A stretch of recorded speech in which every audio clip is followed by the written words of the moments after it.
Assalamualaikum warahmatullahi wabarakatuh. Bertemu lagi dalam mata kuliah dasar-dasar e-learning dalam pembelajaran IPA. Hari ini kita masuk ke materi kedua ya, tentang perubahan pola belajar dan pembelajaran. Jadi materi ini merupakan salah satu bahasan yang melandasi hadirnya pembelajaran online atau berkembangnya pembelajaran online, khususnya dalam hal e-learning. Oke, kita awali pembahasan kita dengan menyimak salah satu fenomena yang mungkin ini sudah sering kita jumpai dalam proses pembelajaran. Jadi misalnya ada seorang guru yang sudah mempersiapkan pembelajarannya dengan RPP yang lengkap, kemudian guru tersebut mengajar di kelas. Guru tersebut merasa ketika mengajar di kelas sudah mengeluarkan suara yang bisa didengar oleh semua siswa, kemudian sudah menuliskan materi di papan tulis dengan tulisan yang jelas dan bisa dibaca oleh semua siswa. Namun demikian, ternyata dalam proses pembelajarannya masih banyak siswa atau masih ada siswa yang melakukan aktivitas selain pembelajaran. Misalnya main handphone, kemudian ngobrol dengan temannya, atau melihat keluar kelas. Nah, ini menjadi sebuah evaluasi bagi guru tersebut. Kemudian salah satu temannya, salah satu rekan gurunya berpendapat bahwa ketika hanya mengandalkan misalnya papan tulis dan pembelajaran secara langsung kepada siswa, maka akan terjadi kejenuhan sehingga muncullah aktivitas-aktivitas selain pembelajaran.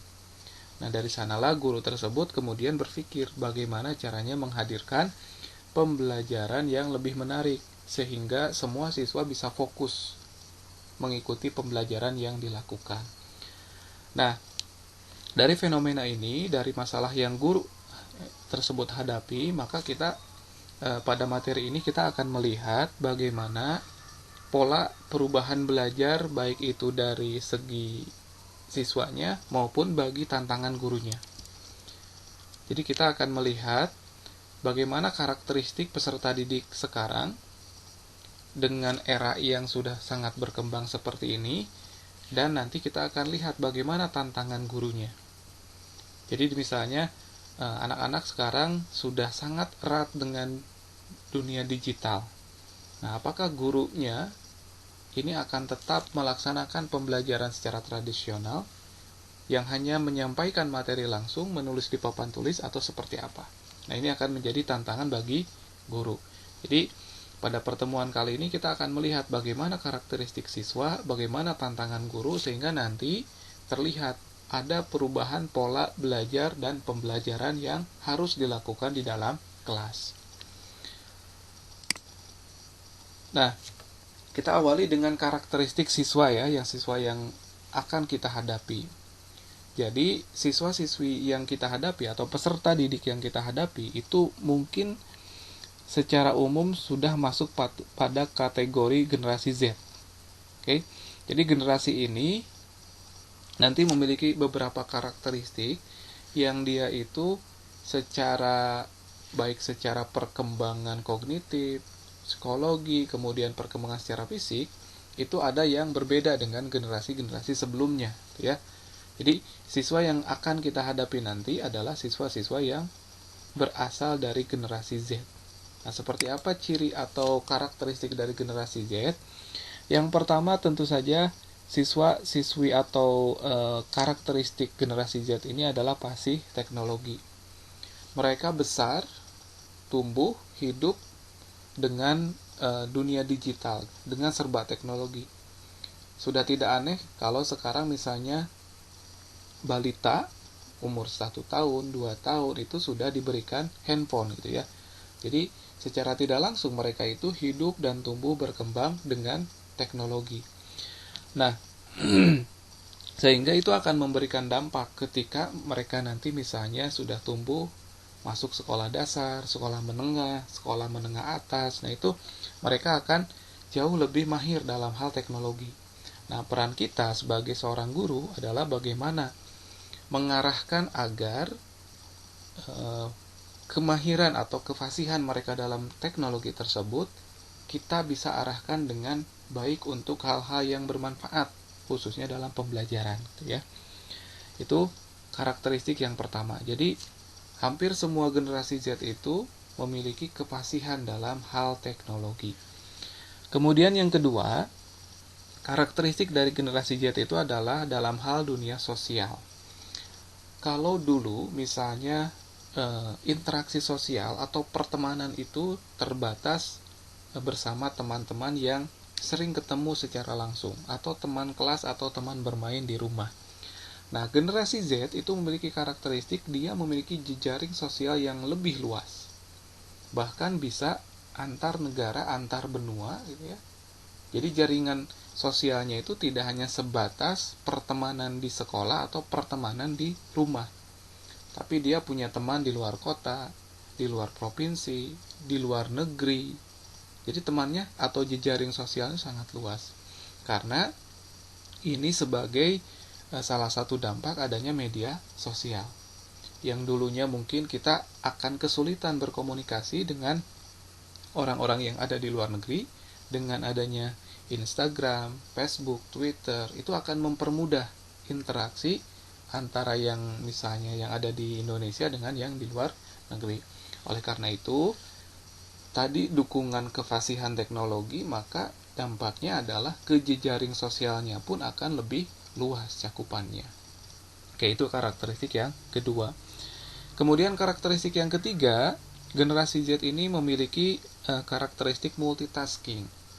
Artinya, dia bisa melakukan beberapa kegiatan, beberapa aktivitas dalam satu waktu. Jadi, mungkin kita sering sekarang melihat ada anak atau ada siswa, ada peserta didik, yang dia itu bisa fokus membaca atau mengerjakan sesuatu kalau misalnya sambil mendengarkan musik. Jadi, telinganya mendengarkan musik, tangannya dan otaknya itu mungkin berpikir misalnya mengerjakan soal. Nah, itu salah satu bentuk atau salah satu bagian dari karakteristik generasi Z, yaitu multitasking, dan banyak lagi contohnya. Jadi dalam satu waktu dia melakukan beberapa aktivitas. Oke, dari karakteristik ini tentu saja ini akan berpengaruh terhadap proses belajar dan pembelajaran yang dilakukan. Misalnya dalam hal pembelajaran atau dalam hal belajar mandiri yang dilakukan oleh siswa. Tadi saya berikan contoh, ketika misalnya dia belajar mandiri, yang dulu mungkin ketika belajar mandiri itu hanya sekedar membuka buku, kemudian mengerjakan.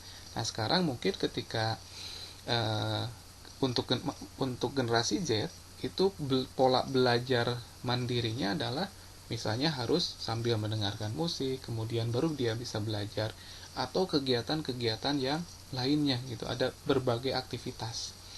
Nah, begitupun dalam pola pembelajaran.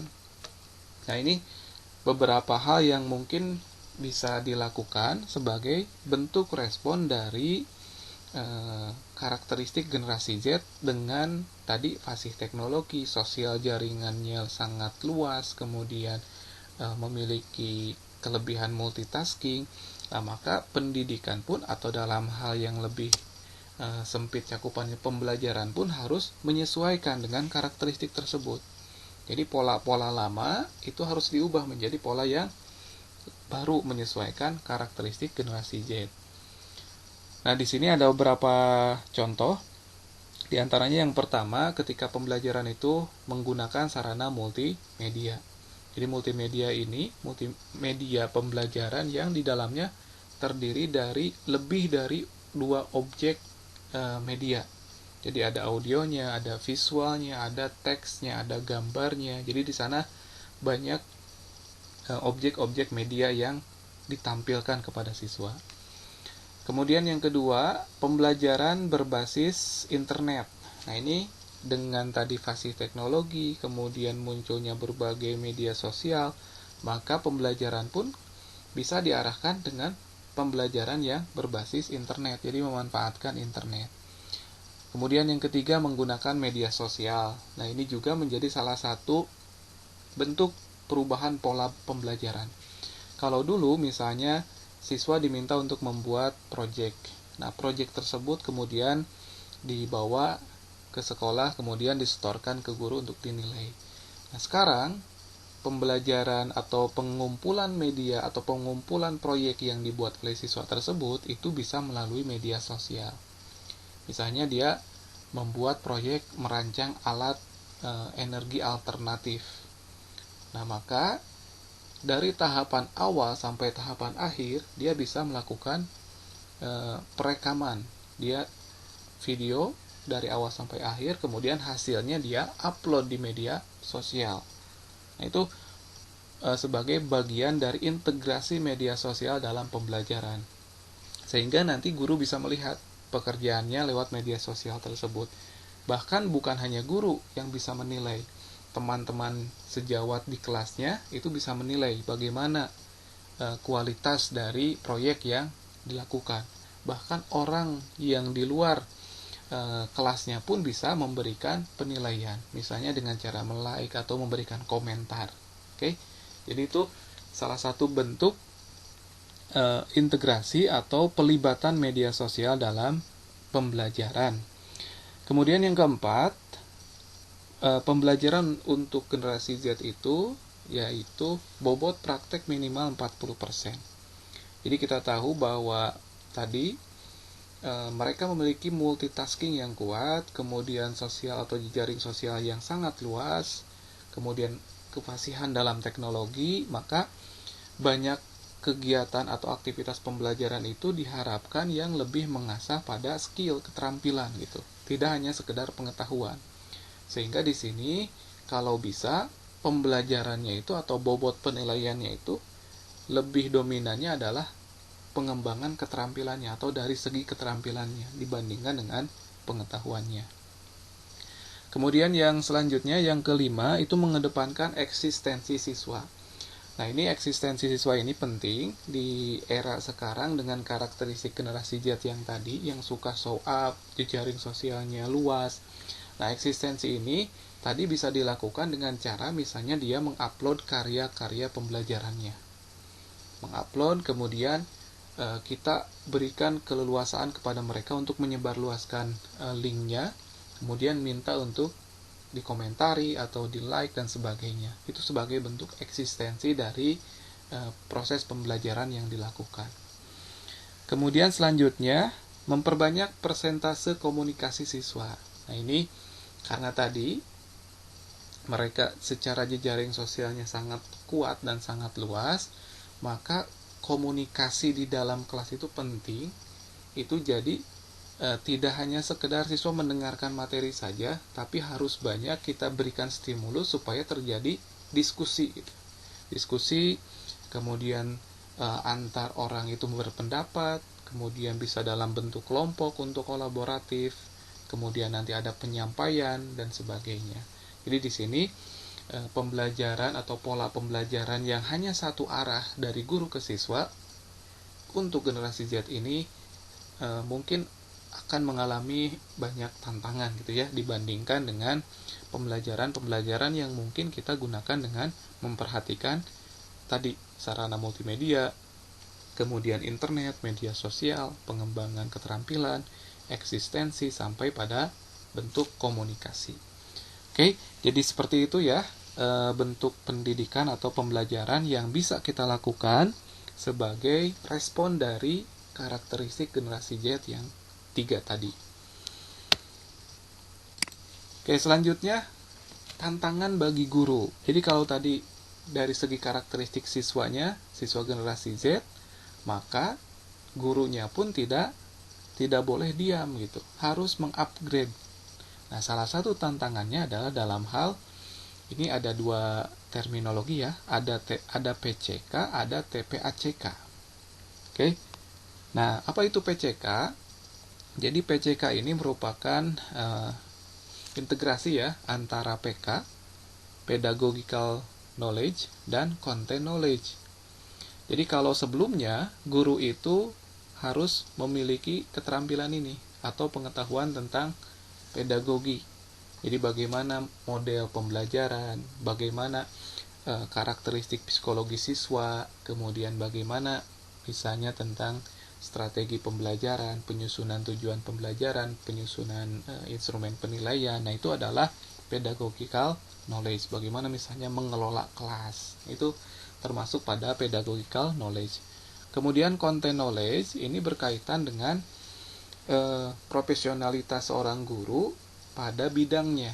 Misalnya guru IPA, ya guru IPA harus menguasai konten-konten IPA, baik dari biologinya, kimianya, fisikanya, khususnya memang konten-konten IPA yang akan diajarkan pada tingkat SMP misalnya.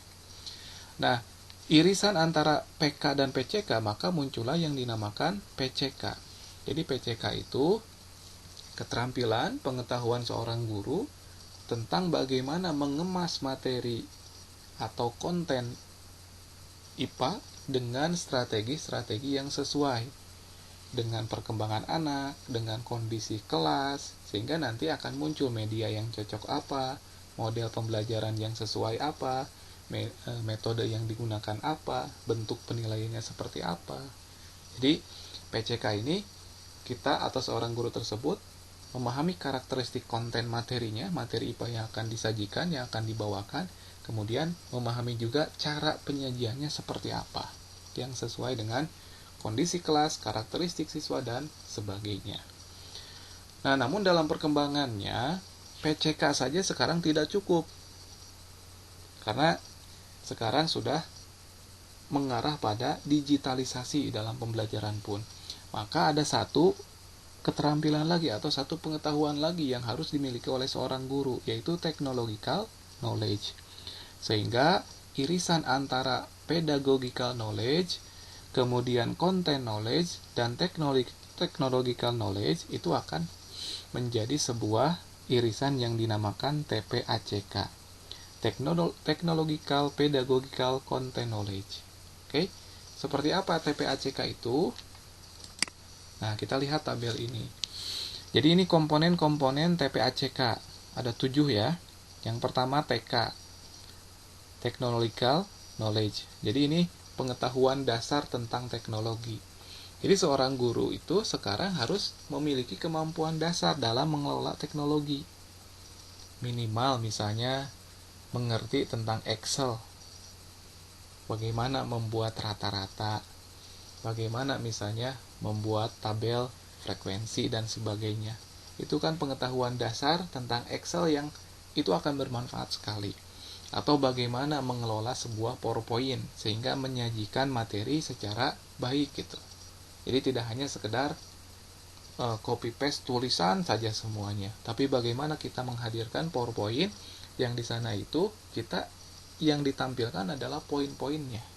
Itu juga merupakan pengetahuan dasar.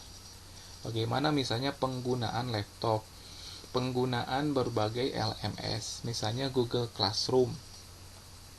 Bagaimana misalnya melakukan penilaian secara online, membuat misalnya pembelajaran atau penilaian berbasis online menggunakan Google Form misalnya, atau Quizzes. Nah, itu merupakan pengetahuan-pengetahuan dasar tentang bagaimana teknologi.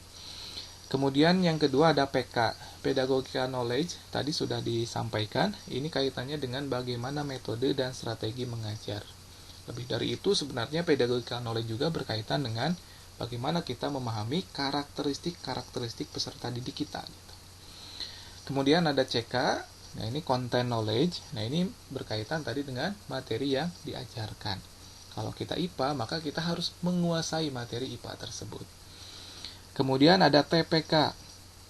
TPK itu berarti Technological, Pedagogical Knowledge. Jadi bagaimana menggunakan teknologi untuk tujuan pembelajaran. Oke, jadi guru sudah tahu strateginya seperti apa, modelnya seperti apa, metodenya seperti apa. Nah, mungkin teknologi yang harus digunakan apa, sehingga ada keterkaitan, ada keselarasan antara metode, model, dan teknologi yang digunakan. Nah, itu TPK. Nah, sementara TCK itu adalah hubungan antara teknologi dan materi. Jadi kita sudah tahu karakteristik materinya misalnya abstrak. Nah, ini akan sulit kalau dijelaskan langsung kepada siswa secara verbal. Maka ada teknologi yang bisa digunakan misalnya media pembelajaran berupa flash atau video tentang bagaimana kegiatan atau aktivitas di luar angkasa. Nah, itu kan sulit ya kalau misalnya kita jelaskan secara verbal. Jadi secara karakteristik materinya sudah tahu. Nah, teknologi yang digunakannya apa? Nah, itu adalah TCK. Kemudian PCK, ini yang tadi ya, kalau PCK itu bagaimana kita membuat strategi pembelajaran menggunakan media yang tepat untuk mengajarkan suatu materi dengan karakteristiknya tertentu. Oke. Nah, yang terakhir, maka dari kesemuanya ini terintegrasi dalam sebuah TPACK. Jadi pengetahuan dalam memilih menggunakan teknologi untuk mengimplementasikan strategi dalam pembelajaran. Tadi karakteristik materinya sudah dipahami, sudah jelas, ini karakternya seperti ini. Kemudian mau menggunakan model pembelajaran dan media pembelajaran tertentu. Nah, di sana teknologi yang dibutuhkan, nah untuk mensupport semuanya adalah ini. Jadilah satu kesatuan. Oke, jadi di sini TPACK ini penting bagi kita di era sekarang, apalagi dengan kondisi pandemi seperti ini. Kita harus memahami karakteristik materinya seperti apa. Kita harus memahami cara mengajarkannya seperti apa. Dan bagaimana peran teknologi dalam proses pembelajaran yang dilakukan tersebut.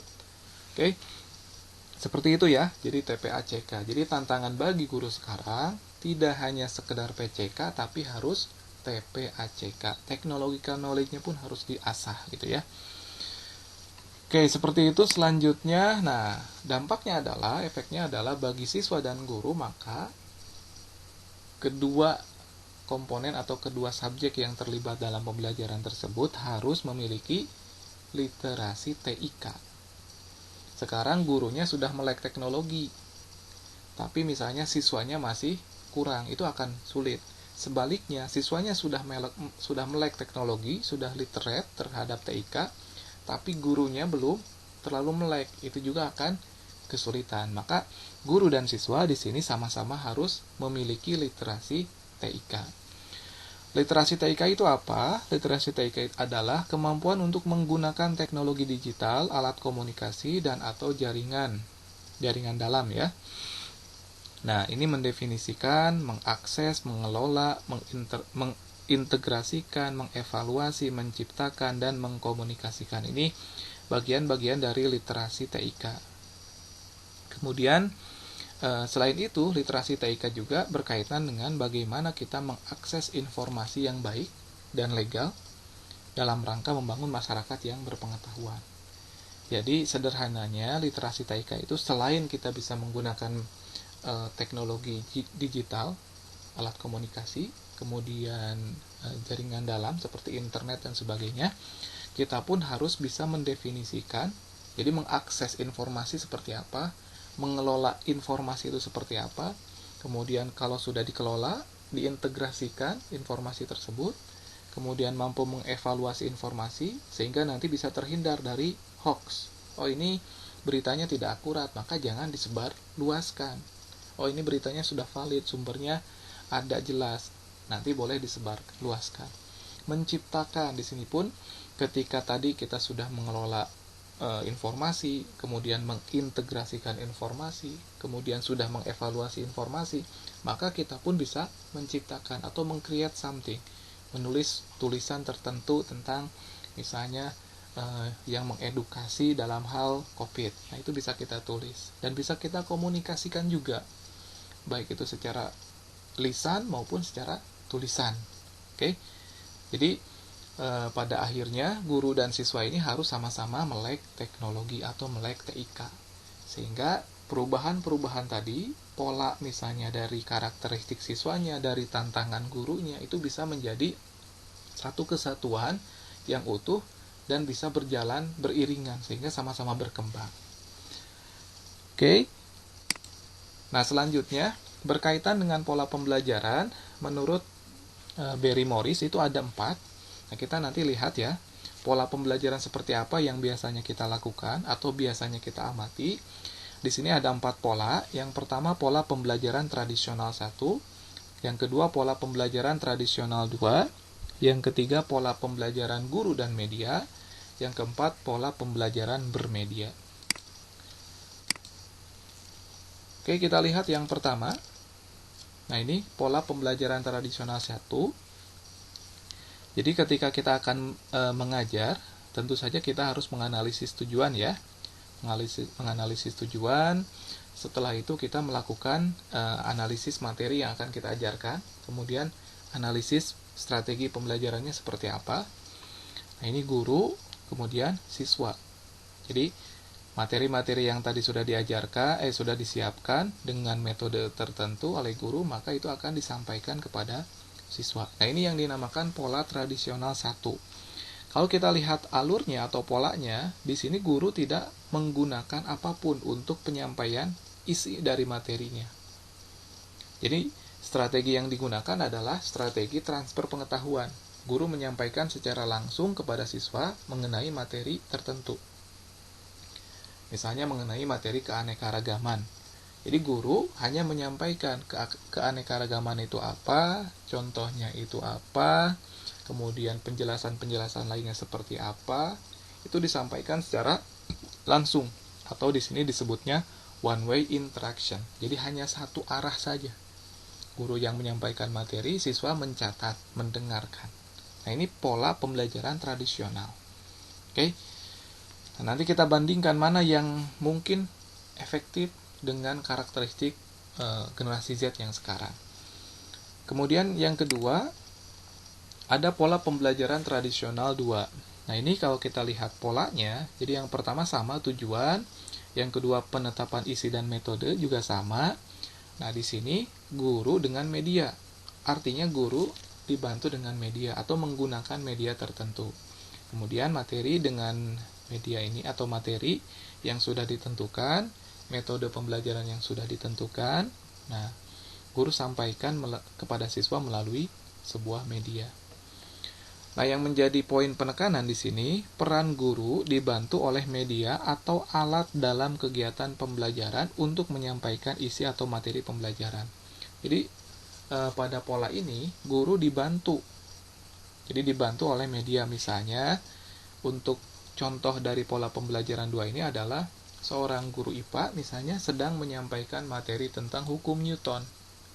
Nah, seorang guru tersebut ketika penyampaian materi tidak hanya sekedar tadi menyampaikan secara langsung kepada siswa, tapi menggunakan PowerPoint yang ditampilkan dengan misalnya proyektor atau LCD gitu ya. Nah, media yang digunakan dalam hal ini adalah proyektor dan LCD. Nah, itu yang akan membantu guru ketika proses pembelajaran. Jadi secara tidak langsung di sini peran guru memang tidak terlalu mendominasi. Jadi ada kalanya misalnya guru mempersilahkan siswa untuk menyimak apa yang ada di layar seperti itu. Oke. Nah, ini pola yang kedua ya. Jadi masih pola disebutnya sebagai pola pembelajaran tradisional menurut Borimeris itu. Nah, selanjutnya kita lihat yang ketiga, ada pola pembelajaran guru dan media. Tahap 1 dan 2 sama, penentuan tujuan, penetapan isi dan metode. Nah, pada tahap ini guru dan media ini terpisah ya. Kalau tadi di pola yang kedua sama, ini dalam satu kotak, artinya medianya itu sebagai sarana atau alat yang digunakan untuk membantu guru dalam mengajar. Nah, kalau yang ini kita lihat guru dan medianya berbeda satu sama lain. Kemudian siswa. Nah, kemudian dalam hal panah juga, ini tanda panah ada yang mengarah. Artinya siswa bisa belajar langsung dari media. Oke. Jadi di sini penekanannya adalah untuk pola pembelajaran guru dan media ini adanya perubahan peran guru pada kegiatan pembelajaran. Guru dan media memiliki peranan yang setara dalam menjalankan fungsinya untuk menyampaikan isi atau materi pembelajaran. Oke. Jadi kalau ketika menggunakan LCD PowerPoint, guru menampilkan materi, kemudian guru menyampaikan penjelasannya. Tapi kalau dalam pola pembelajaran guru dan media ini, siswa itu bisa mendapatkan langsung penjelasan dari media. Jadi medianya itu bisa memberikan istilahnya itu pemberian materi. Jadi ada suaranya, kemudian ada videonya, ada penjelasan bagaimana proses materi yang disampaikan dalam media tersebut. Jadi kalaupun misalnya guru pada saat itu tidak menyampaikan secara langsung, itu sudah dijelaskan oleh medianya. Jadi peran guru di sini lebih bagaimana mengarahkan supaya apa yang dipelajari siswa lebih terarah gitu. Jadi kalau misalnya ada pertanyaan, ada diskusi, baru guru di sana berperan. Selebihnya siswa itu bisa belajar dari media. Misalnya video pembelajarannya seperti apa, penjelasan materinya seperti apa, sampai pada latihan soalnya pun bisa dilakukan dari media tersebut. Oke, jadi di sini media dirancang sedemikian rupa untuk dapat menjelaskan materi secara baik, lengkap, dan utuh. Nah, itu perbedaan dari pola pembelajaran guru dan media. Jadi kalau media yang ini memang sudah dirancangnya agar bisa memberikan materi, menyampaikan materi secara utuh kepada siswa, atau bahkan memberikan evaluasi. Oke, jadi kalau tadi di pola yang kedua itu hanya PowerPoint, LCD, kalau tanpa kehadiran guru mungkin siswa akan tidak mengerti gitu ya. Tapi kalau yang ini, siswa bisa belajar secara mandiri. Mungkin ini contohnya ya. Jadi di menu utama itu ada profil, biasanya ini pembuatnya, nah video, nah nanti videonya seperti apa penjelasannya, materinya ini mungkin berupa teks seperti apa. Nah, bisa juga nanti melakukan kuisnya nanti dikerjakan. Oke, jadi ini pola pembelajaran guru dan media. Jadi dalam hal ini peran guru sekarang bisa lebih mengarah pada bagaimana memfasilitasi siswa gitu, mengarahkan agar apa yang sedang dipelajari tetap terarah pada yang ditetapkan pada tujuan pembelajaran. Kemudian yang terakhir, pola pembelajaran itu dinamakan pola pembelajaran bermedia. Nah, ini sama tujuan, kemudian penetapan isi dan metode. Nah, di sini bedanya di gurunya tidak dicantumkan, tapi hanya media. Kemudian siswa. Nah, di sini ada beberapa catatannya. Yang pertama, guru lebih ditekankan untuk memfasilitasi siswa dan dalam memperoleh informasi yang tepat. Jadi guru di sini sebagai fasilitator saja. Nah, peran media sebagai sumber informasi utama dalam kegiatan pembelajaran. Jadi media ini menjadi sumber utama bagi siswa untuk belajar. Oke. Jadi sudah jelas ya perbedaan dengan yang tadi. Kalau tadi guru plus media atau guru bermedia atau guru, nah ini guru dan media. Jadi medianya ada, gurunya ada. Ketika siswa bingung, bisa bertanya ke gurunya secara langsung. Misalnya di kelas. Nah, kalau di sini, ini media ini sebagai sumber utama, sumber informasi utama dalam kegiatan pembelajaran. Nah, pola ini memberikan keleluasaan lebih kepada media untuk secara langsung berinteraksi dengan siswa, sedangkan guru akan lebih berperan sebagai fasilitator dan evaluator pembelajaran. Nah, pola inilah yang umum dinamakan sebagai pola pembelajaran online. Oke, jadi seperti yang kita lakukan saat ini, pembelajaran online. Jadi saya membuat record media, record penjelasan materi, kemudian Anda sekalian menyimaknya. Nah, itu sumber informasi utamanya adalah video yang saya rekam ini. Oke, kemudian saya memfasilitasi kalian. Misalnya jika ada pertanyaan, jika misalnya membutuhkan penjelasan lebih lanjut, bisa diskusi lewat misalnya LMS.